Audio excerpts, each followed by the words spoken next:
अस्सलाम वालेकुम dear students, welcome to Infinite Plus. आज के इस लेक्चर में हम डिस्कस करेंगे टी मल्टीपल प्रॉपर्टी जो होती है हमारी लैप्लास ट्रांसफॉर्मेशन की, उसके प्रॉब्लम से रिलेटेड। डियर स्टूडेंट्स, मैं बार बार कहता हूँ कि इससे पहले हमने शिफ्टिंग प्रॉपर्टी या ट्रांसलेशन प्रॉपर्टी को डिस्कस किया था, वो भी आपको आना और ज़रूरी और लाजमी होता है। देखते हैं हमारे पास किस तरह के प्रॉब्लम्स हैं, उनको डिस्कस करते हैं, उनको डील करते हैं। डियर स्टूडेंट्स, हमारे पास पहला प्रॉब्लम है, बड़ा ही इम्पॉर्टेंट प्रॉब्लम है डियर स्टूडेंट्स, और वो कुछ ये है।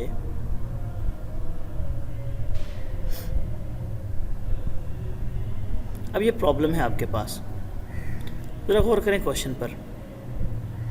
इसको दो तीन तरीक़ों से सॉल्व किया जा सकता है। पहले तो आपके पास ये क्वेश्चन यूँ कहा गया कि t e of a t cos b t, ये हमारा क्वेश्चन है। अब आप अगर इसके दो तरीक़ेकार हैं डियर स्टूडेंट्स, जो इसने सॉल्व किया बुक वाले ने वो भी आप देख सकते हैं। हमें पता है कि कोस ए टी और ये जो हमारे पास होता है ना कोस आई बी टी, ये बेसिकली इक्वल होता है कोस बी टी की फॉर्म में। आपने वो इसके रियल और इमेजिनरी पार्ट को पढ़ा होगा। E of iota theta t किसके इक्वल होता है? Cos theta plus iota sine theta, इस फॉर्म में होता है।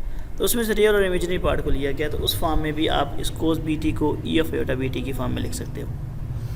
उसका दूसरा तरीकाकार ये है कि cos e of a t cos iota b t को आप इकट्ठा करो और आपके पास ई की पावर बनेगा। फिर आप वो सारा प्रोसेस रिपीट कर दो।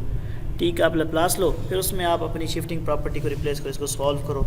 सिंप्लीफाई करने के बाद फिर आपने इसको इसका जो रियल पार्ट है वो आपने सेपरेट कर लेना। एक तो ये तरीकाकार है। दूसरा, आपकी दो डिफरेंट प्रॉपर्टीज़ को यूज़ करना है, वो ज़रा देख लें।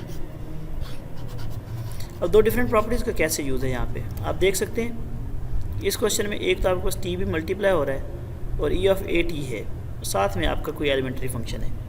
हम पढ़ चुके हैं कि पहले हमारे पास अगर ये इस तरह का क्वेश्चन आ जाए तो आप इस तरह यूँ करें, टी को भी रहने दें, e of a t cos b t का लैप्लास ले लेते हैं। वो क्यों?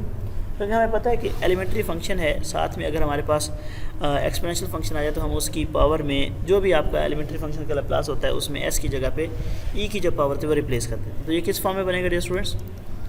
ये भी हमारे पास साथ आएगा। आप पहले इनका लैप्लास ले लें। इसको हल करने का आसान तरीका कार्य है कि पहले आप लैप्लास ले लें कोस बी टी का। कोस बी टी का लैप्लास क्या होता है डियर स्टूडेंट्स? कोस का लैप्लास क्या होता है हमारे पास? S over s square plus b square. अब यहाँ पे बी टी आ रहा है इसलिए हमने यहाँ पे बी स्क्वायर यूज़ किया है। साथ में क्या ई of a T? E of a T का मतलब ये है कि आपने अब अपने सवाल में जब आप लैप्लास लेंगे ना e of a t cos b t का, तो आपने कोस बी टी का जो भी लैप्लास है उसमें ई की जो पावर है ए टी के साथ वाली जो है उसको एस के साथ माइनस कर देंगे। मैंने बताया ये हमारी शिफ्टिंग प्रॉपर्टी है या ट्रांसलेशन प्रॉपर्टी है, यूज़ करते हैं। तो ये क्या बन जाएगा? S minus a over s minus a का स्क्वायर और प्लस बी स्क्वायर। ये भी हमारे पास हल हो गया। अब हम इस पर देखें, हमारे पास टी मल्टीप्लाई हो रहा है, तो हमने टी मल्टीपल प्रॉपर्टी भी पढ़ी हुई है। वो क्या होती है टी मल्टीपल प्रॉपर्टी?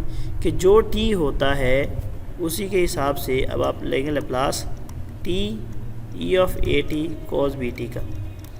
आपने इतने पोर्शन का लैप्लास ले लिया है, अब आपने इसको साथ में ऐड करना है। तो क्या तरीका कर है? -1 की पावर 1, ठीक है, यानी टी आपके पास टी की पावर 1 है तो -1 की पावर 1 और d by d of s आ जाएगा s minus a over s minus a का स्क्वायर और प्लस बी का स्क्वायर। जितनी टी की पावर होगी उतने टाइम आपने डेरिवेटिव लेना होता है। ठीक है डियर स्टूडेंट्स, अब ज़रा देखें, इस पर हमारे पास कोशिएंट रूल अप्लाई करेंगे इसके डेरिवेटिव में। -1 की पावर 1 ये -1 आ जाएगा। कोशिएंट रूल कैसे बनेगा हमारे पास dear student? S minus a का स्क्वायर है, sorry plus s minus a का स्क्वायर प्लस बी का स्क्वायर होल का क्या आ जाएगा? Square root square. हमें पता है ना कोशिएंट रूल क्या होता है? सेकंड फंक्शन का स्क्वायर, जो भी नीचे फंक्शन होता है सेकंड का स्क्वायर ऊपर फर्स्ट का डेरिवेटिव। फॉर एग्जाम्पल फर्स्ट हमारे पास एफ है, second as it is minus first as it is second का डेरिवेटिव। ये हमारे पास कोशिएंट रूल होता है। मैं यहाँ पे कोशिएंट रूल अप्लाई कर रहा हूँ डेरिवेटिव के लिए। ठीक है जी स्टूडेंट्स, ये क्या बनेगा? अब हमारे पास फर्स्ट फंक्शन है एस माइनस ए, इसका डेरिवेटिव हमारे पास 1 आ जाएगा। Second function as it is मतलब एस माइनस ए का स्क्वायर और प्लस बी का स्क्वायर, ये आ जाएगा एज इट इज़। ठीक है, फिर माइनस का साइन लगा के first function as it is, second का डेरिवेटिव एस माइनस ए का स्क्वायर है ना, इसका डेरिवेटिव क्या बन जाएगा?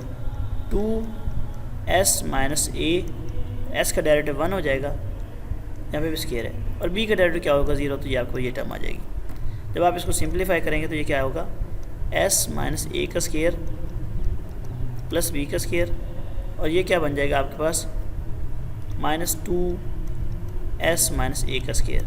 ये भी s माइनस ए है, ये भी s माइनस ए है, और बाहर में हमारे पास माइनस था, ये वाला माइनस, तो ये माइनस आ जाएगा, और बटे में हमारे पास क्या है s माइनस ए का स्केयर और प्लस b का स्केयर होल के ऊपर क्या है स्केयर है। अब आप देखें, जब आप इसको इसके साथ माइनस आ जाएगा, इसके साथ क्या आ जाएगा प्लस आ जाएगा, इसके साथ भी माइनस आ जाएगा, तो ये क्या बन जाएगा 2s माइनस ए का स्केयर और माइनस s माइनस ए का स्केयर, ये बन जाएगा s माइनस ए का स्केयर एक दफ़ा, ये 2 दफ़ा, ये 2 की टर्म है, ये सिंगल टर्म है, माइनस को जब मल्टीप्लाई करवाएंगे ये हो जाएगा माइनस, ये भी टर्म माइनस, और ये क्या हो जाएगी प्लस। तो जब इसमें से आप इसको निकालोगे तो s माइनस ए का स्केयर और साथ में क्या आ जाएगा माइनस b स्केयर, नीचे वाली टर्म आपके पास वैसे आ जाएगी s माइनस ए स्केयर, और हमारे पास आ जाएगा प्लस b का स्केयर और होल के ऊपर क्या आ जाएगा स्केयर।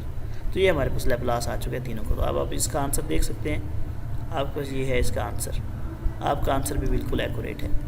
तो बात का मतलब क्या हुआ डियर स्टूडेंट्स, बात का मतलब हमारे पास ये हुआ कि अगर कभी ऐसे फंक्शंस आ जाते हैं, लैप्लास मुश्किल नहीं है डियर स्टूडेंट्स, ये याद रखिएगा कि जिनके 3 फंक्शंस इकट्ठे हो गए मल्टीपल की फॉर्म में, तो आप पहले 2 पर काम करें, फिर उसके बाद 3rd पे काम करें।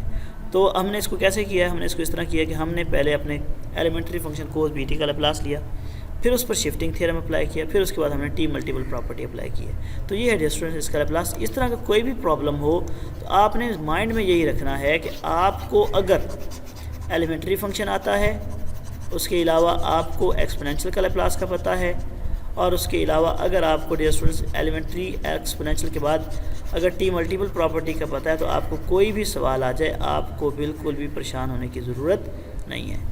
तो आज के लेक्चर में इतना ही, इंशाल्लाह नेक्स्ट लेक्चर में मज़ीद प्रॉब्लम को डिस्कस करेंगे। अभी के इतना ही, अल्लाह हाफ़िज़।